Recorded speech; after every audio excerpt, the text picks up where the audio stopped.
Iron Michael Chandler. What's up? How you doing, Michael? What's up, boys? Man, I'm happy to be here. Thank you guys for having me and letting me have the opportunity to celebrate this milestone with you guys. Well, You're a thank big you. part of it.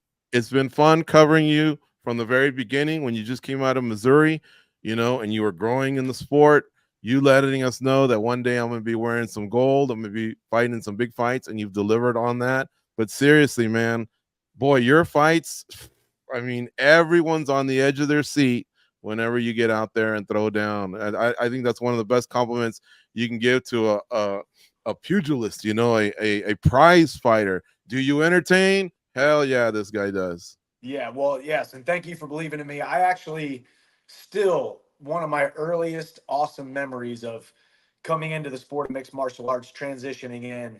A mutual friend of ours, my longtime manager, Randall Alleman, who's born and raised in Las Vegas, has now still been my longtime manager. He brought me in, and one of my first, the real first legitimate MMA interview I ever had was with you guys at, was it Mandalay Bay Yeah. Sportsbook? Mhm. And yeah, I mean, I was just a kid with a dream, and shoot, man, that was 14 years ago, I believe. 14 or Wow. 15 years ago, and yeah, we've had we've had a lot of runs, and um, just watching you guys, what you guys have done, and it's a beautiful sport, and there's a lot of beautiful people in it, and thank you guys for being that for us. Thank you. Well, Hey, thanks, man. Michael. That means a lot. Go ahead, Ghost. No, I was just gonna say, like, we want to say thank you to you because you've been a big part of our show as well. With our fans and coming in and getting to know everyone. Even late nights at the Mandalay Bay. I've been at our parents' house for our birthday, our mother's birthday. It's been really fun. I'm gonna be honest with you. When we first met you, you have no idea how many managers would come in or trainers and would say, "This guy's special. Can we get him on?" But when we met you, was the first time was at the MGM Grand. We just believed it. Like everything you said, you knew what you were going to do. You told it to us and you actually did it. And we were so proud to be a part of your journey as well. Yeah, well, we ain't done yet. I think I've now, Ooh.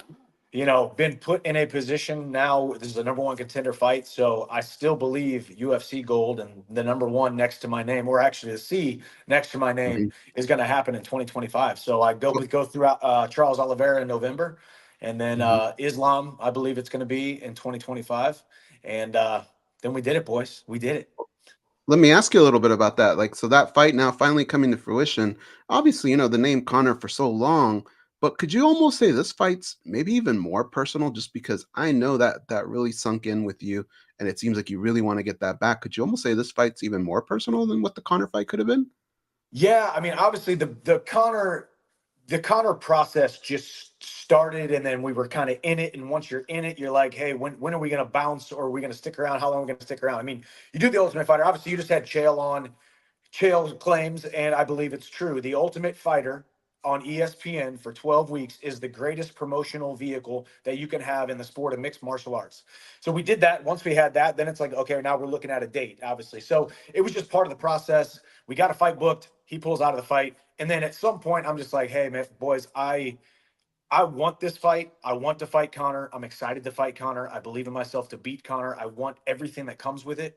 But also, it's time for me to get back in there. I owe it to myself, my fans, my family. And I wasn't willing to wait anymore. And Charles Oliveira is the perfect opponent. Number one contender fight, 5 rounds, co-main event, Madison Square Garden under John Jones and Stipe.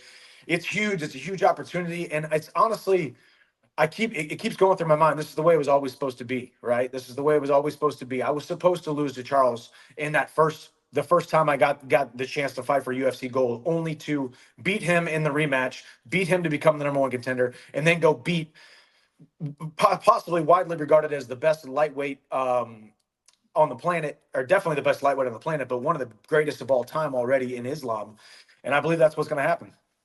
You know, this matchup against Oliveira is very intriguing because, like you said, he's a former champ. You guys have fought before, but this could possibly be the path that gets you to the title shot. At least it's sounding that way. But I don't know if you heard recently, Connor still has you on his mind. He says he wants you to fight out there. He hopes you have a good fight, but he says he's still throwing your name out there. So for anyone that thinks you were kind of attached to him, he seems to be kind of attached to you too. I don't know if it's respect or the fact that he knows that this is just a collision that will be fun to see, and I'm sure be a part of if you're one of you two, But what did you think about that when he said that?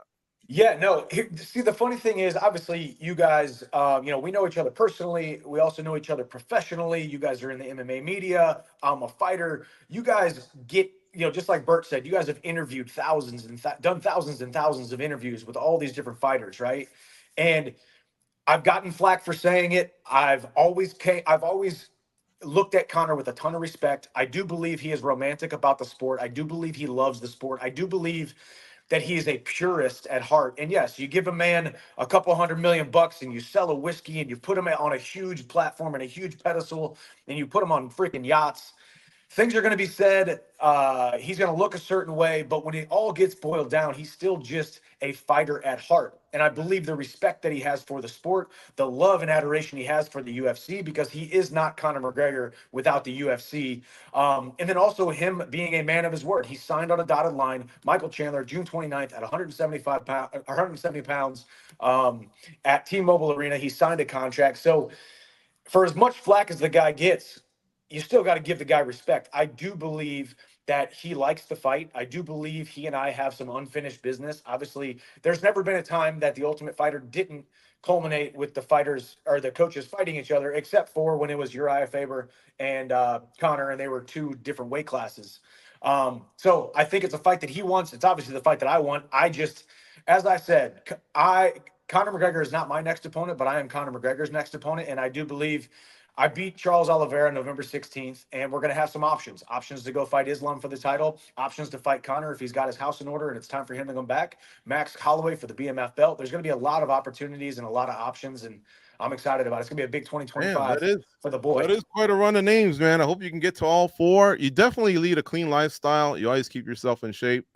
And look, there's always a positive that comes out of a negative. Yeah, you didn't fight for 2 years, but it's also not wear and tear that you took for the last 2 years. And yet, look, that it is possible that you have a path to the title. It all starts in New York City, right? Through the former champ Oliveira. He's still on, you're still on his mind in McGregor. He really, really said it with a lot of respect. And I thought that validated what you had just said. He may not be my next fight, but I'll be his next fight. I know you took a lot of flack for that. And then all of a sudden McGregor says your name. So I thought that was pretty cool that he validated it. You know what I'm saying? So, man, I can't wait, Michael. Peel all these fights off. Your fights are prime time fights. Are we entertained? Hell yeah, we're always entertained. I remember you said that one time coming out of the octagon, and we've been always entertained ever since Bellator. Back in those days, those wars against Alvarez, man, those were fucking legendary. So just keep doing your thing and keep being a good person like you've always been. You got it, man. Thank you guys, and congratulations. Happy birthday. Thank you. And congratulations on everything. You guys make this sport a better place. So appreciate y'all. Hey, Michael, can I leave you with one thing? Just Sure. because you tell the future, like I said, when we first met you, you told us exactly what you're going to do. When we speak 1 year to this day, what are we talking about? We're talking about how I won the UFC title. We're talking about how we want results way quicker than sometimes we need to have them actually come to us. You might be the right person, it just might not be the right time. And I don't believe I believe I'm the right person, but it wasn't the right time for me to win the title. And I do believe the long game is where the real strides are made. So it's going to take me 17 years of hand-to-hand combat at 39 years old to win the UFC title. And that is going to be a testament and a blueprint to just keep on going, because I might be a big shot, but I was just a little shot that wouldn't stop shooting. Love it. Hey, and one last thing. Stop wearing your shorts so high. You make me feel so emasculated. I got 0 quads, and you got these quads that go for days. Go to the Michigan team from the 90s, the basketball team that was baggy and down to her knees. Every time he does that, I'm like, oh my God, I look at my legs. I'm like, look at this bullshit.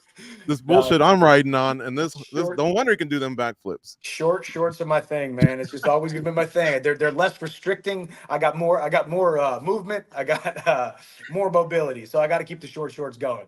All right, man. Take care. We'll see you. Say hi to your family, all right? All right. See y'all. Later, yes, sir. You too. Take Bye. care.